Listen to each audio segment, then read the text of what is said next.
Welcome to Sam institute daily current affairs 2024 September 25. Today current affairs గమనిస్తే మనం first headlines మనం గమనిస్తే కలైజ్ఞర్ నెనాయివు కలై తొరై విత్తగర్ పురస్కార్. Second headline గమనిస్తే శ్రీలంక కొత్త ప్రధానిగా వచ్చింది ఎవరు చూద్దాం. నెక్స్ట్ వన్ విశాఖలో జాతీయ దివ్యాంగుల క్రీడా కేంద్రము. నెక్స్ట్ కోల్కతాలో ట్రాములకు సెలవు. ఓకేనా, ఇవి మనకున్న హెడ్లైన్స్. ద ఫస్ట్ వన్ గమనిస్తే కలైజ్ఞర్ నెనాయివు కలై తొరై విత్తగర్ పురస్కార్. ఓకేనా, కలైజ్ఞర్ నెనాయివు కలై తొరై విత్తగర్ పురస్కార్. మరి అవార్డు ఎవరి పేరు మీదకి ఇస్తారు నానా అంటే మనకి తమిళనాడు దివంగత మాజీ ముఖ్యమంత్రి అయిన కరుణానిధి పేరు మీదకి ఇస్తారు. ఈ కరుణానిధి పేరు మీదకి ఇస్తారు. మరి కరుణానిధి తమిళనాడుకి రెండవ ముఖ్యమంత్రి. మరి తమిళనాడుకి తొలి ముఖ్యమంత్రి ఎవరంటే అన్నాదురై. మరి అవార్డు 2022 నుంచి ఇస్తున్నారమ్మా, 2022 నుంచి. గమనిస్తే 2023 సంవత్సరానికి దివంగత మాజీ ముఖ్యమంత్రి కరుణానిధి పేరు మీదుగా పడి అవార్డు ఎవరికి ఇచ్చారు? రీసెంట్గా 2 మెంబర్స్కి ఇచ్చారు. దాంట్లో ఫస్ట్ వన్ మెహమ్మద్ మెహతా. ఓకేనా, మెహమ్మద్ మెహతా అంటే రచయిత అయిన. సెకండ్ వన్ పి సుశీల, గాయని పాటలు పాడే వ్యక్తి. అంటే 2023 అవార్డు అనేది 2024లో ఇవ్వడం జరుగుతుంది. అంటే లాస్ట్ ఇయర్ అవార్డు. గమనిస్తే ఈ నెల 30న ఈ అవార్డును ప్రదానం చేస్తారు, అంటే సెప్టెంబర్ 30న. మరి అవార్డు ఎవరి చేతుల మీదకి ఇస్తారంటే తమిళనాడు ముఖ్యమంత్రి ప్రస్తుతం ఎవరు? ఓకే, స్టాలిన్. మరి కలైజ్ఞర్ నెనాయివు కలై తొరై విత్తగర్ అవార్డు తొలిసారిగా 2022లో ఎవరికి ఇచ్చారు? 2022లో వచ్చిన వ్యక్తి ఎవరంటే తిరువారూర్ అమర్దాస్. ఓకేనా, తిరువారూర్ అమర్దాస్. మరి కరుణానిధి అసలు పేరు ఏ పేరుతో పిలుస్తారు ఈయన్ని అంటే మొత్తామీజ్ అరిగ్నార్. దాని అర్థం ఏంటంటే తమిళ పండితుడు అని అర్థం. మరి ఈయన 1924 జూన్ 3వ తారీఖున జన్మించారు. మరి ప్రస్తుతం తమిళనాడు ముఖ్యమంత్రి మీకు ఎంకే స్టాలిన్. ప్రస్తుతం తమిళనాడు గవర్నర్ ఆర్ఎన్ రవి. ఓకేనా. ఇటీవల కాలంలో తమిళనాడు మార్నింగ్ టిఫిన్ స్కీమ్ భారతదేశంలో తొలిసారిగా అల్పాహార పథకాన్ని ప్రవేశపెట్టిన రాష్ట్రం తమిళనాడు. ఓకేనా, అల్పాహార పథకాన్ని ప్రవేశపెట్టిన రాష్ట్రం తమిళనాడు.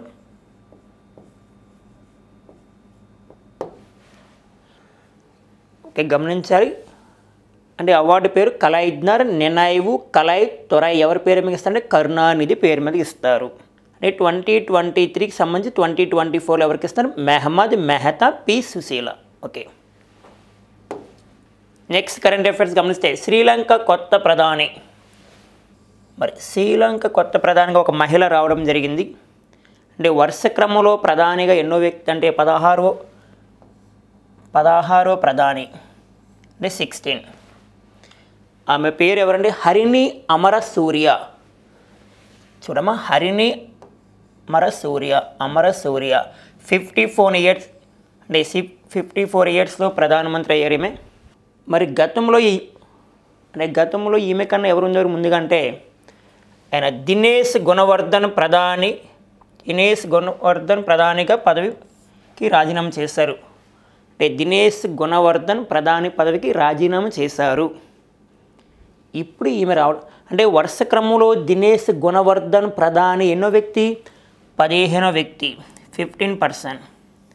ఇక్కడ ప్రధానికి రాజీనామా చేయడం వల్ల ప్రస్తుతం ఈమె రావడం జరిగింది. దేశ అధ్యక్షుడు అనూర్ కుమార దిశనాయకే ప్రమాణ స్వీకారం చేశారు. నెక్స్ట్ అనూర్ కుమార దిశనాయకే ప్రమాణ స్వీకారం చేయించారు. నిన్నటి రోజున అనూర్ కుమార దిశనాయకే అంటే శ్రీలంకకి 9వ అధ్యక్షుడిగా రావడం జరిగింది. అక్కడ అధ్యక్షుడు ప్రధాని చేత ప్రమాణ స్వీకారం చేయించారు. ఓకేనా, అంటే శ్రీలంక దేశానికి 16వ ప్రధాని, ఇది మనం గుర్తుపెట్టుకోవాలి. ఇటీవల కాలంలో ఢిల్లీకి ఒక మహిళా ముఖ్యమంత్రి రావడం జరిగింది. ఆమె పేరు అతిశీ మార్లెన సింగ్. ఎవరమ్మా? అతీసి మార్లెన సింగ్. అతీసి మార్లెన సింగ్ అంటే వరుస క్రమంలో ఢిల్లీకి 3వ మహిళ ముఖ్యమంత్రి ఈమె. ఇక్కడ మనం గమనిస్తే శ్రీలంక కొత్త ప్రధాని హరిణి అమరసూర్య గురించి మాట్లాడితే 1991, 1994లో సోషియాలజీలో BA పూర్తి చేశారు. కానీ సోషియాలజీలో BA పూర్తి చేశారు. శ్రీలంక గురించి గమనిస్తే 2022 నుంచి మనకి ఆర్థిక సంక్షోభం ఉంది. ఓకే, ఆర్థిక సంక్షోభం ఉంది ఆ దేశం. అంటే ఫైనాన్స్ క్రైసిస్, ఆర్థిక సంక్షోభంలో ఉంది. మరి ప్రస్తుతం ఒకటే గుర్తుపెట్టుకో, శ్రీలంక అధ్యక్షుడు ఎవరంటే అనూర్ కుమార దిశనాయకే. అనూర్ కుమార దిశనాయకే వరుస క్రమంలో 9వ వ్యక్తి. అదే ప్రధాని అయితే మాత్రం హరిణి అమరసూర్య వరుస క్రమంలో 16వ వ్యక్తి. ఓకేనా? నెక్స్ట్ కరెంట్ అఫైర్స్ గమనిస్తే ఉత్తరాఖండ్ హైకోర్టు నూతన CJ అంటే చీఫ్ జస్టిస్. రీసెంట్గా ఒక 2 days బ్యాక్ భారతదేశంలో 8 రాష్ట్రాలకు CJలు వచ్చారు అంటే చీఫ్ జస్టిస్. ఫస్ట్ ఇది చూద్దాం. అంటే ఉత్తరాఖండ్ హైకోర్టు నూతన CJగా రాబోతున్నారు, ఇంకా రాలేదు, అపాయింట్మెంట్ చేస్తారు. ఆయన పేరు justice Narender. Justice Narender. Actual ఏ స్టేట్ అనేది కర్ణాటక. మరి కేంద్రానికి సిఫార్సు చేసిన సుప్రీం కొలీజియం అంటే హైకోర్టు ప్రధాన న్యాయమూర్తిగా సుప్రీంకోర్టు ఏం చేస్తుందంటే కేంద్ర ప్రభుత్వానికి చెప్పడం జరుగుతుంది. అప్పుడు కేంద్ర ప్రభుత్వం నియమిస్తారు. ఓకే, కేంద్రానికి సిఫార్సు చేసిన సుప్రీం కొలీజియం. నెక్స్ట్ ఆంధ్రప్రదేశ్ హైకోర్టులో ప్రస్తుతం 2వ స్థానంలో ఉన్నారు. అంటే ప్రస్తుతం ఆంధ్రప్రదేశ్ యొక్క హైకోర్టు ప్రధాన న్యాయమూర్తి ఎవరు? దేరాజ్ సింగ్ ఠాకూర్. దేరాజ్ సింగ్ ఠాకూర్. దేరాజ్ సింగ్ ఠాకూర్. మరి ఆయన తర్వాత సెకండ్ ప్లేస్ ఈయనకే ఉంది. అందువలన ఉత్తరాఖండ్ రాష్ట్రానికి హైకోర్టు న్యాయమూర్తిగా నియమిస్తున్నారు. మరి UK హైకోర్టుగా ఉన్న రీతూ బారీ. ఓకే, రీతూ బారీ సింపుల్గా చెప్పండి జస్టిస్. నేను న్యాయమూర్తులు ఎప్పుడైతే పిలుస్తామో జస్టిస్ అని పిలుస్తారు. ప్రస్తుతం ఉత్తరాఖండ్ ప్రధాన న్యాయమూర్తి పేరేమో రీతూ బారీ. రీతూ బారీ అక్టోబర్ 10న పదవి విరామం చేయనున్నారు. ఆయన చేసిన వెంటనే ఎవరు వస్తారంటే ఈయన వస్తారు. మరి జస్టిస్ నరేంద్ర గురించి మాట్లాడితే జనవరి 10, 1964లో జన్మించారు. కానీ జనవరి 10, 1964లో జన్మించారు. ఆగస్టు 23, 1989 తమిళనాడు బార్ కౌన్సిల్లో పేరు నమోదు చేసుకున్నారు. అంటే లాయర్గా అప్పట్లో. నెక్స్ట్ 1989 నుంచి 1992 వరకు మద్రాస్ హైకోర్టులో న్యాయ వృత్తిని కొనసాగించారు. ఈ పాయింట్ ఇంపార్టెంట్. ఓకే, 1989 నుంచి 1992 వరకు మద్రాస్ హైకోర్టులో న్యాయమూర్తిగా లేదా న్యాయ వృత్తిని చేపట్టారు. జనవరి 2, 2015 కర్ణాటక న్యాయమూర్తిగా పనిచేస్తారు. ఒక 2015 జనవరి 2న కర్ణాటక న్యాయమూర్తిగా పనిచేసి తర్వాత ఆంధ్రప్రదేశ్కి వచ్చారు. నెక్స్ట్ ఆంధ్రప్రదేశ్కి రావడం జరిగింది. ప్రస్తుతం ఆంధ్రప్రదేశ్లో న్యాయమూర్తిగా పనిచేస్తున్నారు. మరి ఏ రాష్ట్రానికి ప్రధాన న్యాయమూర్తిగా వస్తారమ్మా? ఉత్తరాఖండ్. మరి ప్రస్తుతం సుప్రీంకోర్టు ప్రధాన న్యాయమూర్తి CJI అంటే చీఫ్ జస్టిస్ ఆఫ్ ఇండియా. భారతదేశానికి సుప్రీంకోర్టు ప్రధాన న్యాయమూర్తి పనిచేస్తుంది ఎవరంటే DY చంద్రచూడ్ పనిచేస్తున్నారు. DY చంద్రచూడ్. DY చంద్రచూడ్ వరుస క్రమంలో సుప్రీంకోర్టుకి ఎన్నో వ్యక్తి అంటే 50వ వ్యక్తి 50. రీసెంట్గా ఒక 2 days బ్యాక్ వచ్చిన మీకు ఆల్రెడీ చెప్పా, మళ్ళీ ఒకసారి రీకాల్ చేస్తున్నామా? మీకు 8 మెంబర్స్ చెప్పా. భారతదేశానికి 8 రాష్ట్రాలకు హైకోర్టు న్యాయమూర్తులు రావడం జరిగింది, ప్రధాన న్యాయమూర్తిగా చెప్పా. వాళ్ళ పేర్లు మళ్ళీ రీకాల్ చేస్తున్నాను, నోట్స్ మీకు ప్లస్ అవుతుంది. మా ఢిల్లీకి జస్టిస్ మన్మోహన్. జస్టిస్ అంటే న్యాయమూర్తులని, ప్రధాన న్యాయమూర్తులు జస్టిస్ అని పిలుస్తారు. ఓకే, ఢిల్లీకి వచ్చిన జస్టిస్ మన్మోహన్. అండ్ హిమాచల్ ప్రదేశ్కి వచ్చిన రాజీవ్ సక్దార్. ఓకే, మనకు మధ్యప్రదేశ్కి ఉన్న హైకోర్టు ప్రధాన న్యాయమూర్తి Suresh kite. Okay, Suresh kite అనే వ్యక్తి రావడం జరిగింది. అండ్ మేఘాలయకి వచ్చింది ఇంద్ర ప్రసన్న. జార్ఖండ్కి వచ్చినామో జస్టిస్ రామచంద్రరావు జార్ఖండ్. నెక్స్ట్ మద్రాస్కి వచ్చిన KR శ్రీరామ్ కల్పన రాజేంద్రన్. ఓకే, KR శ్రీరామ్ కల్పన రాజేంద్రన్. మరి కేరళకి వచ్చిన నితిన్ మధుకర్ జామ్దార్. జమ్మూ అండ్ కాశ్మీర్ మరియు లడఖ్కి ఈ పేరు బాగా గుర్తుపెట్టుకోమని తాసీ రబస్తాన్. రీసెంట్గా వచ్చిన 8 మంది అండ్ ఉత్తరాఖండ్ గుర్తుపెట్టుకోవాలి. నెక్స్ట్ భారత వృద్ధి రేటు S&P అంచనా. భారతదేశం యొక్క వృద్ధి రేటును 2024-2025 ఇయర్కి ఒక దేశం యొక్క జీడిపిని ఆయా సంస్థలు ఆయా బ్యాంకులు అంచనా వేస్తూ ఉంటాయి. ఒక ఎస్టిమేషన్ మాత్రమే, అంచనా మాత్రమే. రీసెంట్గా మీరు గమనిస్తే ఒక్క 4 డేస్ బ్యాక్ ఇదే సంస్థ, ఇది పర్టికులర్గా ఉండదమ్మా, అంటే నెంబర్స్ అనేవి మనం గుర్తుపెట్టుకోవాలి. ఎగ్జామ్కి వెళ్ళి ఒక 2 డేస్ బ్యాక్ మనం చూసుకోవాలి నెంబర్స్, ఎందుకంటే ఆయా సంస్థలు అంచనా వేస్తాయి. ఇదే సంస్థ S&P అనే సంస్థ, బట్ S&P అంటే standard and poor. Okay, standard and poor అనే సంస్థ లాస్ట్ 6.7 ఒక్క 4 డేస్ బ్యాక్ 6.7% అంచనా వేసింది. మరలా ఈరోజు మార్చేసింది నెంబరు 6.8 అంట. ఒక ఎస్టిమేషన్ మాత్రమే, బట్ ఆ నెంబర్ పర్టికులర్గా ఉండదు. ఓకే, 2024-2025 ఇయర్కి నెక్స్ట్ 6.8% ఉండవచ్చు, మాత్రమే ఉండవచ్చు. మరలా ఒక 2 డేస్ తర్వాత మళ్ళీ మార్చవచ్చు, 6.9 అనొచ్చు. ఆ నెంబర్ క్లారిటీగా ఉండదు మనకి. జీడిపి నుంచి గ్యారెంటీగా మార్కు వస్తుంది మరి. అయితే ఇదే సంస్థ 2025-26 నాటికి ఎంత ఉండొచ్చు అని చెప్పింది, 6.9. భారతదేశం యొక్క జీడిపి అంటే 6.9% ఉండవచ్చు 2025-2026 ఇయర్కి. ఈ సంస్థ ఏం చెప్తుందంటే 2024-25 ద్రవ్యోల్బణము, భారతదేశం యొక్క ద్రవ్యోల్బణం సరాసరి 4.5% నమోదు కావచ్చు. ఇటీవల కాలంలో భారతదేశం యొక్క జీడిపిని అంచనా వేసే సంస్థలు, బ్యాంకులు గుర్తుపెట్టుకోవాలి. మీకు నిన్న క్లాస్లో చెప్పా ఆల్రెడీ. నిన్నటి రోజున డెలాయిట్ ఇండియా భారతదేశం యొక్క జీడిపిని ఎంత శాతంగా అంచనా వేస్తుంది, 7.0 నుంచి 7.1 ఉండవచ్చు అని చెప్పింది. ఒక ఎస్టిమేషన్ మాత్రమే. ఇటీవల కాలంలో కొన్ని సంస్థలు భారతదేశం యొక్క జీడిపిని అంచనా వేశాయి. దాంట్లో ఆర్బీఐ అంటే రిజర్వ్ బ్యాంక్ ఆఫ్ ఇండియా. మరి ఆర్బీఐ భారతదేశం యొక్క జీడిపిని ఎంత శాతంగా అంచనా వేసింది అంటే 7.02, ఓకేనా, 7.2%. ఓకే, 7.2%గా అంచనా వేసింది. అలాగే వరల్డ్ బ్యాంక్ అంటే ప్రపంచ బ్యాంకు భారతదేశం యొక్క వృద్ధిని ఎంతగా శాతంగా అంచనా వేసిందంటే 7.0గా అంచనా వేసింది. అలాగే ఏడిబి అంటే ఏషియన్ డెవలప్మెంట్ బ్యాంకు భారతదేశం యొక్క జీడిపి వృద్ధి రేటుని ఎంతగా అంచనా వేసిందంటే గమనించాలి, 7.0% అంటే 7. అలాగే నెక్స్ట్ IMF అంటే ఇంటర్నేషనల్ మానిటరీ ఫండ్, దీని తెలుగులో అంతర్జాతీయ ద్రవ్యనిధి అంటారు. మరి ఈ సంస్థ ఎంతగా అంచనా వేసింది భారతదేశం యొక్క వృద్ధి రేటుని 7.0%. అలాగే భారతదేశం యొక్క భారత ఆర్థిక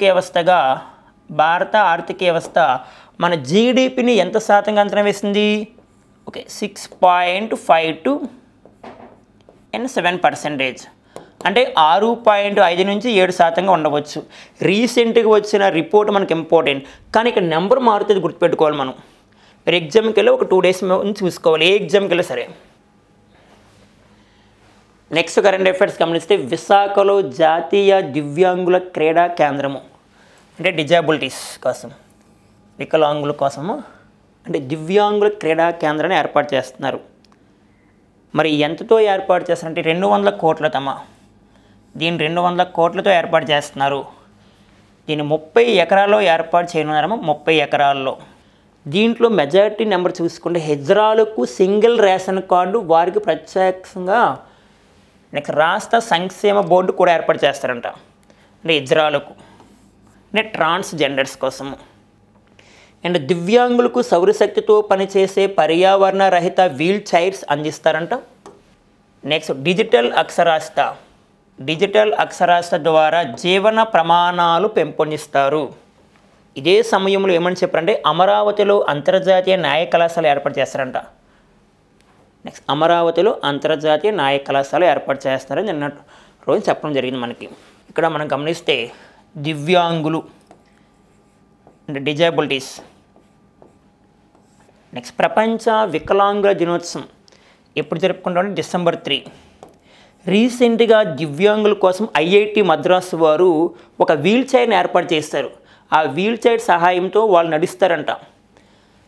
ఆ వీల్ చైర్ పేరేమో నియో స్టాండ్. ఒక నియో స్టాండ్ గమనించాలి. నియో స్టాండ్ అనే వీల్ చైర్ని ఇటీవల కాలంలో ఏ ఐఐటి వారు ఏర్పాటు చేస్తారు అంటే నియో స్టాండ్ అనే వీల్ చైర్ అందరికీ కాదు, ఓన్లీ దివ్యాంగుల కోసమే. Okay, IIT Madras. ఇక్కడ గమనిస్తే ఒకసారి అమరావతిలో అంతర్జాతీయ న్యాయ కళాశాల అన్నాం కదా, అదే అమరావతిలో ఏఐసిటీని ఏర్పాటు చేస్తున్నారు. ఏఐసిటీ అంటే ఆర్టిఫిషియల్ ఇంటెలిజెన్స్, కృత్రిమ మేధస్. ఏఐ యూనివర్సిటీ అయితే విశాఖపట్నంలో. ఏఐ యూనివర్సిటీ వారు చెప్తున్నారు, అవ్వచ్చు అవ్వకపోవచ్చు. AI university. మరి ట్రాన్స్జెండర్స్ కోసం గమనిస్తే ఇటీవల కాలంలో ట్రాన్స్జెండర్స్ కూడా అన్ని రంగాల్లో రాణిస్తున్నారు. రీసెంట్గా మనకి తెలంగాణ 2023 నవంబర్ 30న తెలంగాణలో ఎలక్షన్ జరిగాయి. నవంబర్ 30న అక్కడ తెలంగాణ జరిగిన ఎలక్షన్లో ఒక ట్రాన్స్జెండరు అక్కడ ప్రచారకర్తగా ఉంది. ప్రచారకర్త అంటే ఐకాన్. ఆమె పేరు లైలా. బాగా గుర్తుపెట్టుకోమా, లైలా. అంటే తెలంగాణ ఎన్నికల ప్రచారకర్తగా లైలా పనిచేసింది. ఆమె ఒక ట్రాన్స్జెండర్ కూడా ఒక న్యాయమూర్తిగా పనిచేసింది. పనిచేస్తున్నారు కూడా. న్యాయమూర్తి అంటే జడ్జిగా పనిచేస్తున్నారు. నెక్స్ట్ గమనిస్తే భారతదేశానికి తొలి మహిళా ట్రాన్స్జెండర్ న్యాయమూర్తిగా మనం పనిచేస్తున్న వ్యక్తి ఎవరంటే జోయితా మెండల్ వెస్ట్ బెంగాల్ రాష్ట్రానికి పనిచేస్తున్నారు. అలాగే కాకుండా భారతదేశానికి తొలి ట్రాన్స్జెండర్ ఐఏఎస్ లేదా ఫస్ట్ ఐఏఎస్ ట్రాన్స్జెండర్ ఎవరంటే ఐశ్వర్య ఋతుపర్ణ ప్రధాన్. ఏం పేరమ్మా? ఐశ్వర్య ఋతుపర్ణ ప్రధాన్. అలా కాకుండా భారతదేశంలో తొలిసారిగా ట్రాన్స్జెండర్ స్కూలు. ఆ స్కూల్ పేరేమో సాజీ ఇంటర్నేషనల్ స్కూల్. ఓకే, గమనించాలి. సాజీ ఇంటర్నేషనల్ స్కూల్ ఎక్కడుంది? కోచి అంటే కేరళ. డిజిటల్ అక్షరాస్యత ఒకసారి పాయింట్. భారతదేశంలో తొలిసారిగా 100కి 100% అంటే 100% ఆన్లైన్ ఎడ్యుకేషన్. డిజిటల్ అంటే ఆన్లైన్ ఎడ్యుకేషన్ ఏ రాష్ట్రం అందిస్తుంది? కేరళ అందిస్తుంది. కేరళలో ఏ గ్రామం అంటే పొల్లంపార. భారతదేశంలో 100కి 100% డిజిటల్ ఎడ్యుకేషన్ అందిస్తుంది ఎక్కడంటే పొల్లంపార. ఏ స్టేట్లో ఉంది? కేరళ. నెక్స్ట్ కరెంట్ అఫైర్స్ గమనిస్తే కోల్కతాలో ట్రాములకు సెలవు. ఓకే, అంటే ట్రాములకు సెలవు. ట్రామ్ అంటే ఒక రైల్వే బోగిలా ఉంటుంది. నెక్స్ట్ రైల్వే స్టేషన్ కాదమ్మా, రైల్వే బోగి. దీనికి 2 పెట్టెలు ఉంటాయి.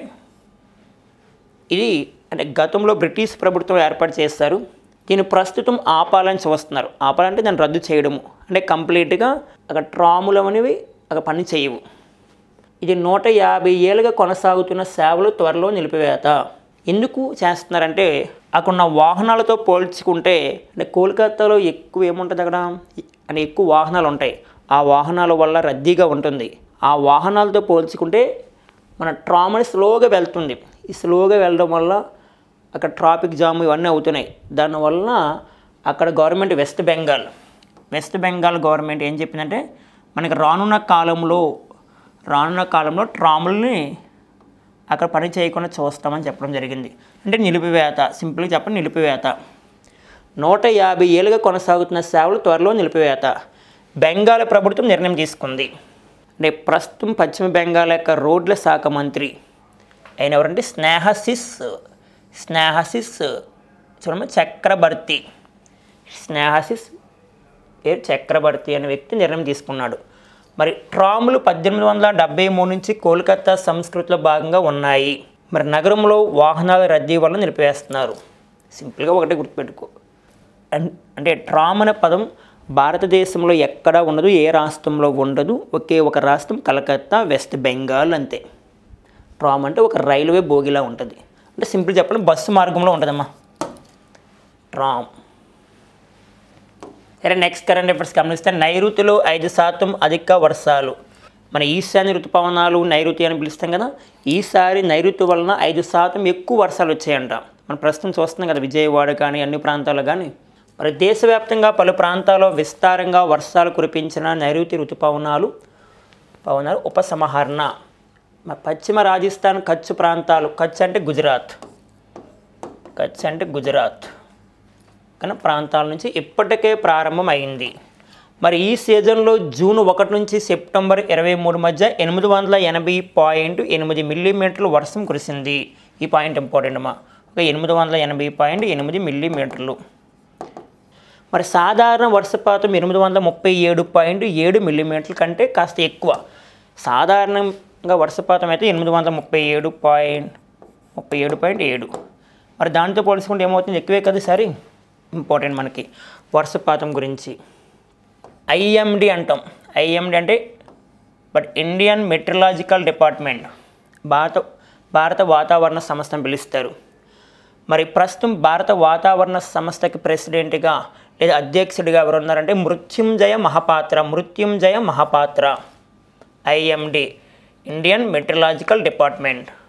దానికి హెడ్గా ఉంది ఎవరమ్మా గమనిస్తే మృత్యుంజయ మహాపాత్ర. IMD ఎప్పుడు ఏర్పాటైంది అంటాడు, 1875 జనవరి 15. రీసెంట్గా మరి మృత్యుంజయ మహాపాత్ర మన విశాఖపట్నంలో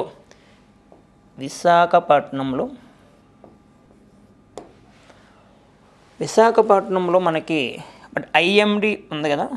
IMD తరపున విశాఖపట్నంలో తుఫాన్ హెచ్చరిక కేంద్రం, ఈ తుఫాన్ హెచ్చరిక కేంద్రం ఏర్పాటు చేసి మరి ఇప్పటికి ఎన్ని సంవత్సరాలు అవుతుందమ్మా, 50 సంవత్సరాలు అవుతుంది. 50 ఇయర్స్. 50 ఇయర్స్ అయిన సందర్భంగా స్వర్ణోత్సవాలు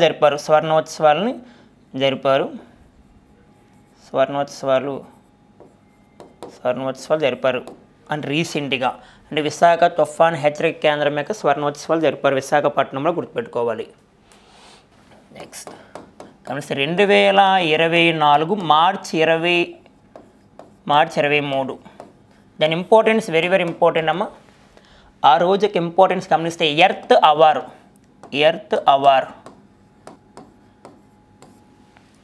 దీనికోసం అంటే పర్యావరణం కాపాడడం కోసము మొత్తం దేశం మొత్తమే కదా, ప్రపంచ దేశాలు దాదాపుగా 192 దేశాలు పాటించాయి దీన్ని. కానీ ఎర్త్ అవర్.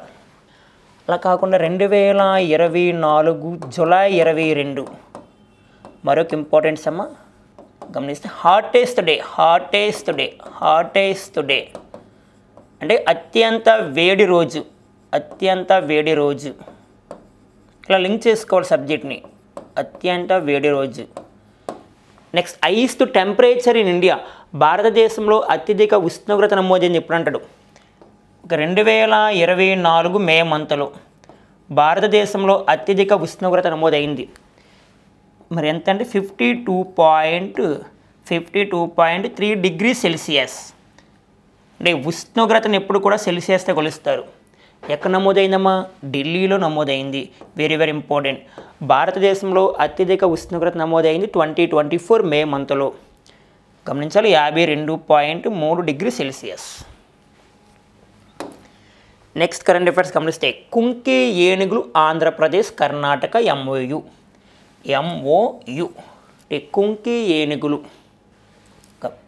కుంకి ఏనుగుల కోసం ఆంధ్రప్రదేశ్ ఏ రాష్ట్రంతో MOU చేసుకుంది, MOU అంటే మెమొరాండం ఆఫ్ అండర్స్టాండ్ అంటే ఒక ఒప్పందం. ఈ ఒప్పందం జరిగింది ఎప్పుడంటే 2024 సెప్టెంబర్ 27 జరగబోతుంది. ఇంకా జరగలేదనా, జరగబోతుంది. మన్యం చిత్తూరు ప్రాంతాల్లో ఏనుగులు గుంపులు జనవాసాలకు వచ్చి మనుషులు జంతువుల ప్రాణాలు తీయడం, పంటలను నాశనం చేయడంతో ఏనుగులు దాడులను అరికట్టడానికి తీసుకొస్తున్నారు. ఆంధ్రప్రదేశ్ ఉప ముఖ్యమంత్రి ఎవరు, పవన్ కళ్యాణ్ గారు ప్రస్తుతము ముఖ్యమంత్రి. కర్ణాటక ముఖ్యమంత్రి సిద్ధరామయ్య మరియు అటవీ శాఖ మంత్రి కాండ్రే లేదా కమ్డ్రే అంటే పిలిస్తే కమ్డ్రేతో చర్చలు జరిపారు.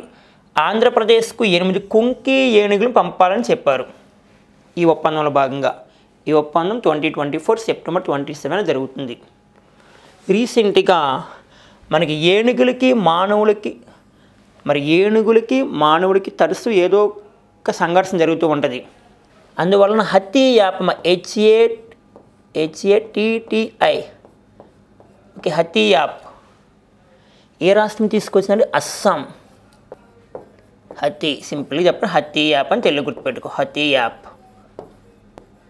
దేనికోసం అంటే ఏనుగులకి మానవులకి సంఘర్షణ తగ్గించడానికి, ఏనుగులు మరియు మానవ సంఘర్షణ తగ్గించడానికి.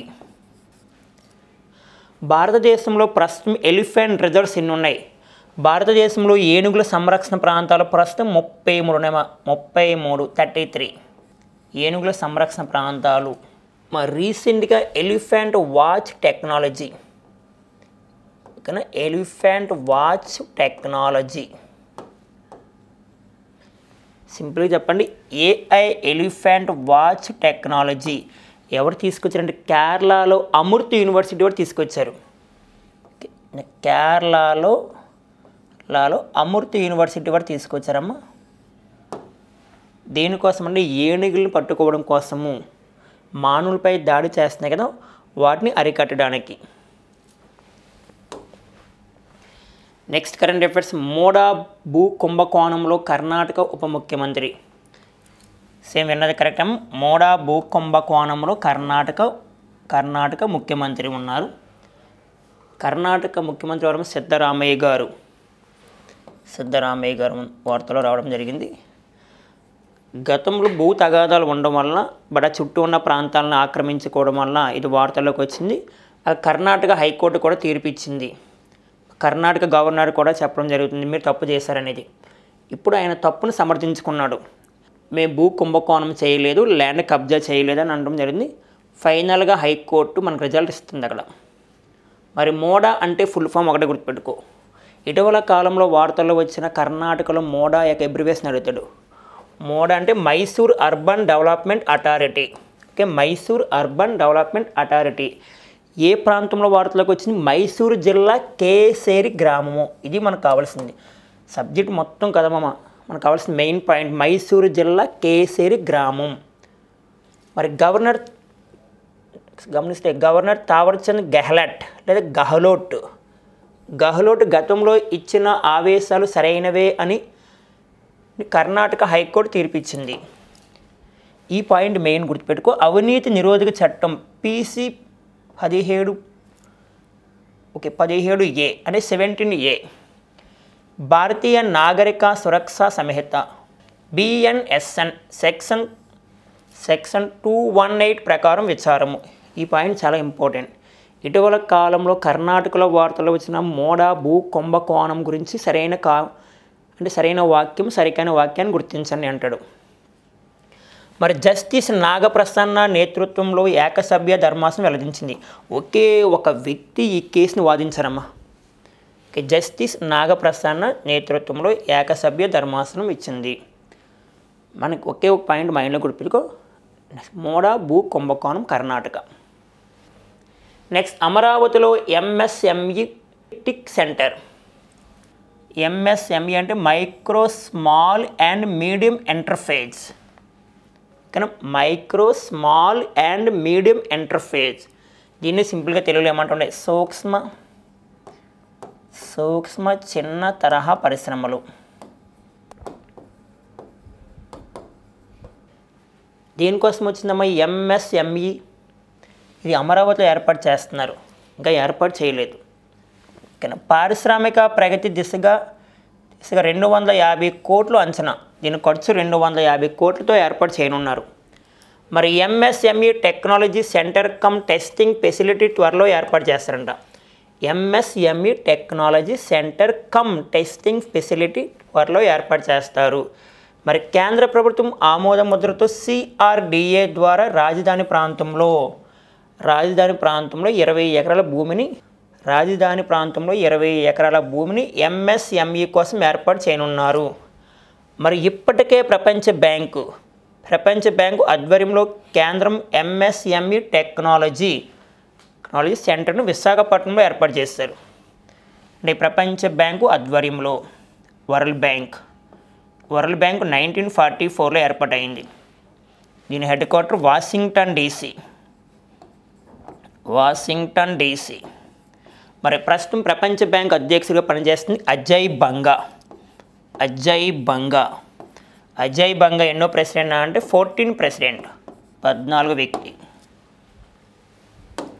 నెక్స్ట్ కరెంట్ అఫైర్స్ గమనిస్తే హైదరాబాద్ ఇక చిప్ నగరం, హైదరాబాద్ ఇక చిప్ నగరంగా వార్తలోకి వచ్చింది.